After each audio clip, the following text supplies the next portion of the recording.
If you want to learn how to rotate shapes in Prezi, you're in the right place. In this quick tutorial, I'll walk you through the exact steps so you can rotate any shape in your presentation with confidence and save time while editing. This is a simple but very useful trick, especially when you want your slides to look more polished, more dynamic, and better aligned with the overall design of your presentation. If this video helps you out, please hit the like button and subscribe for more easy software tutorials just like this one. Let's jump right in.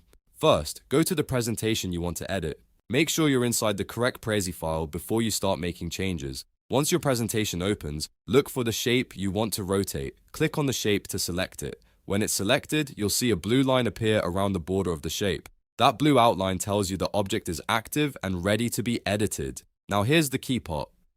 Move your cursor further out toward any edge of the shape. As you hover near the edge, you should see a curved line appear. That curved line is the rotation control. It may take a second to appear, so if you don't see it right away, just slowly move your cursor around the outside edge until it shows up.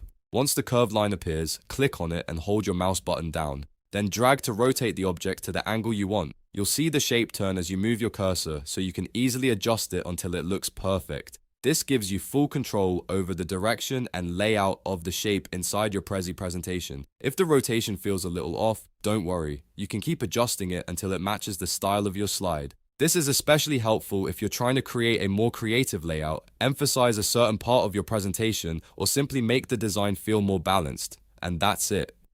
You've now learned how to rotate shapes in Prezi in just a few simple steps. Go ahead and try it on your own presentation so you can get comfortable with the process. If this tutorial helped you, please remember to like this video, subscribe to the channel, and turn on notifications so you don't miss the next helpful guide. Thanks for watching, and I'll see you in the next one.